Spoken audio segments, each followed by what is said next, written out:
Hello and welcome to the interview here on France 24. Our guest is Myriam Benraad. She's an expert on Iraq, a fellow at the Paris School of Political Science. She's the author of a book just published in French. I'll translate it. The best translation I could find is Iraq, the Revenge of History. Thank you very much for being with us. Clearly, Iraq is still in flux. There's still war in Iraq. Some would say civil war. Would you say that there is a civil war going on in Iraq, or it's something else? Well, there's a very high-level conflict, let's say. I mean, people have been discussing the argument of the civil war for years, and there's clearly a sectarian war ongoing. There's also but it's been ongoing for now more than a decade. There's also a number of conflicts that are more or less related to conflicting perceptions of what the Iraqi state should be, and this has been ongoing also since 2003.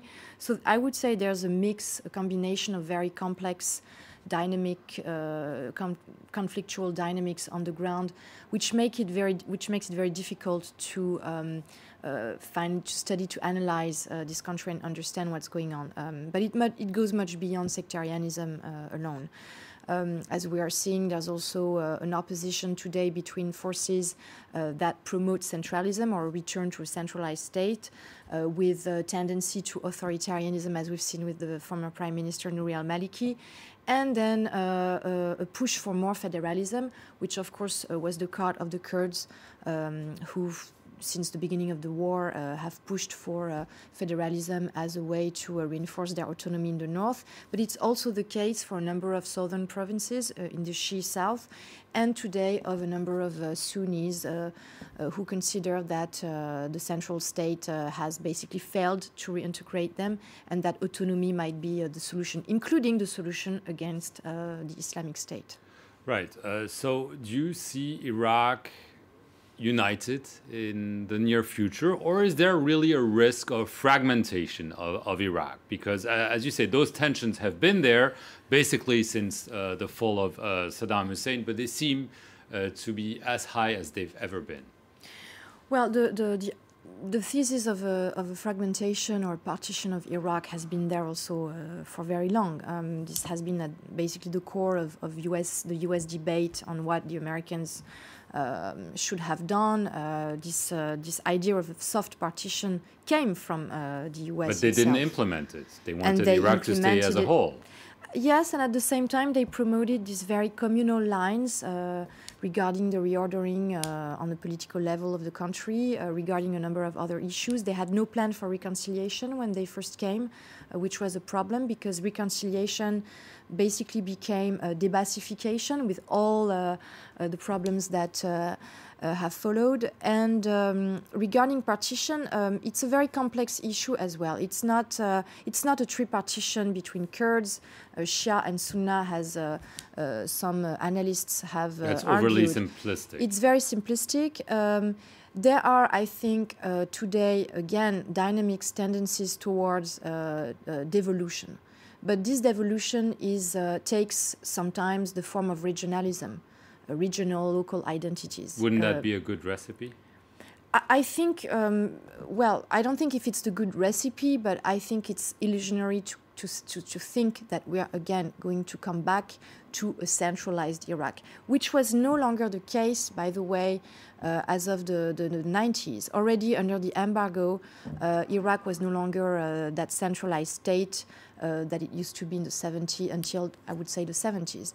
The country was very divided already. So the Americans inherited from this history as well, this history of national deconstruction, of fragmentation, of authoritarianism.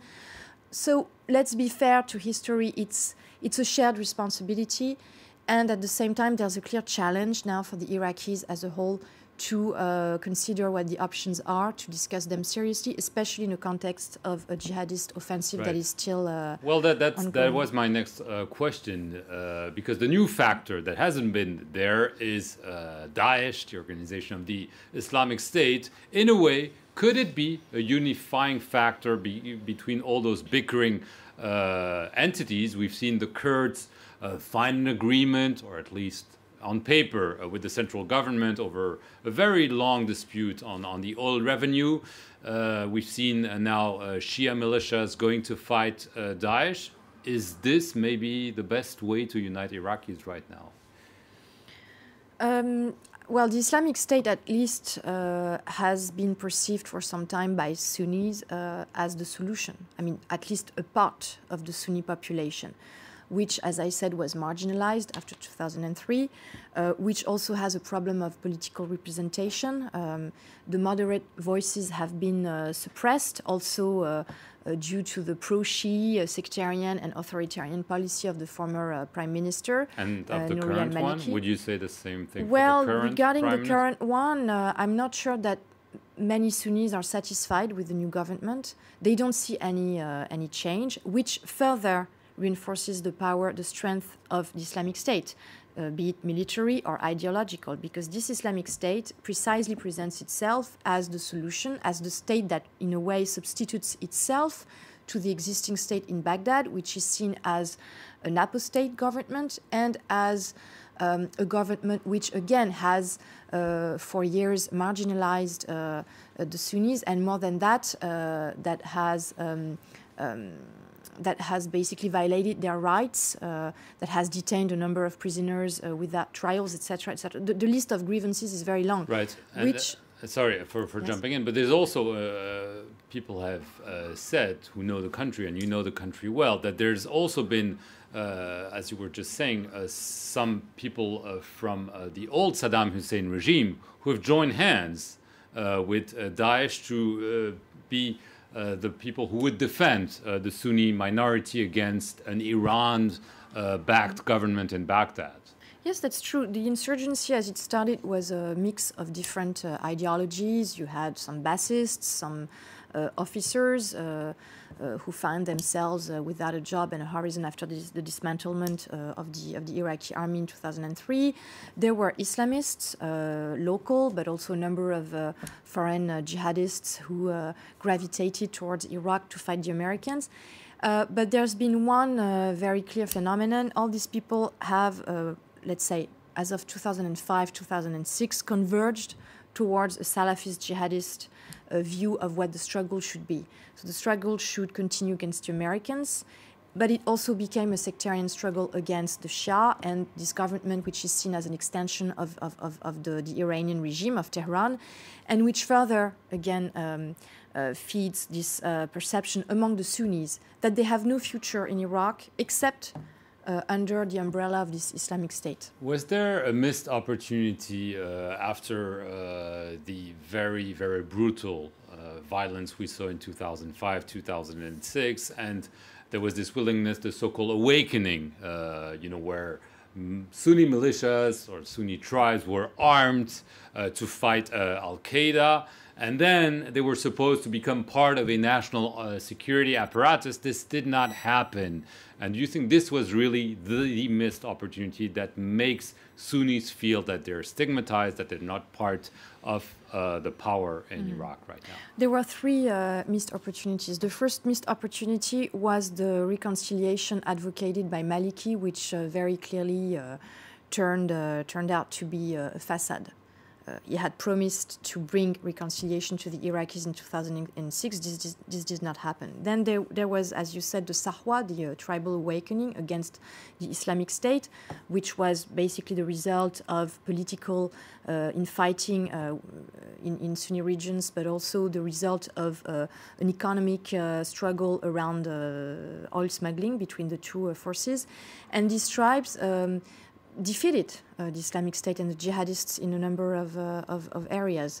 And the American army at the time had promised them to integrate them into the army, the security forces, but once they were transferred to the Iraqi government in 2008, this did not happen.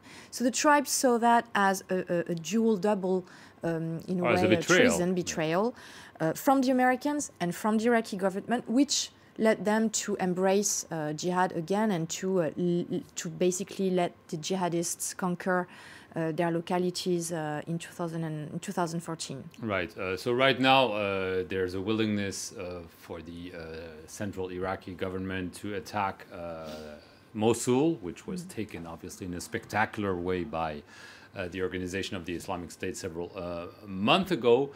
Let's assume this works out militarily. What needs to happen then to make sure the Sunnis feel they're really part of Iraq?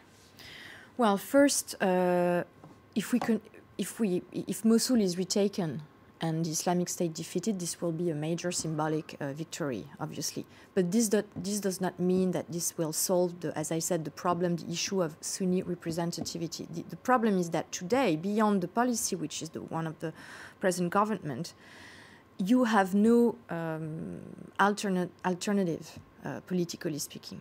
The Muslim Brothers, who more or less were the moderate expression of Sunni Islamism, were suppressed by the central power. And we've seen that when Maliki launched a mandate against the former Vice President Tariq al-Hashimi, who was historically a Muslim brother. The nationalist forces, they've been out of the game for a long time. So who is representing the Sunnis today? That's the real question. And this is not clear. This is not clear. The tribes might be the solution. This is the card being played today by the coalition. But the Islamic State is responding by what? By killing hundreds of tribesmen. So I would say that after more than a decade, again, of Sunni marginalization and constant suppression of alternatives, the long-term solution is not, for the moment, in my view, is not there. Beyond military operations. Okay, we'll have to see what happens on the ground. Obviously, a very volatile situation in Iraq and in the neighboring countries. Myriam Benraad, thank you very much for coming on the France 24/7. Thank you very much for watching this interview. Stay tuned for more news.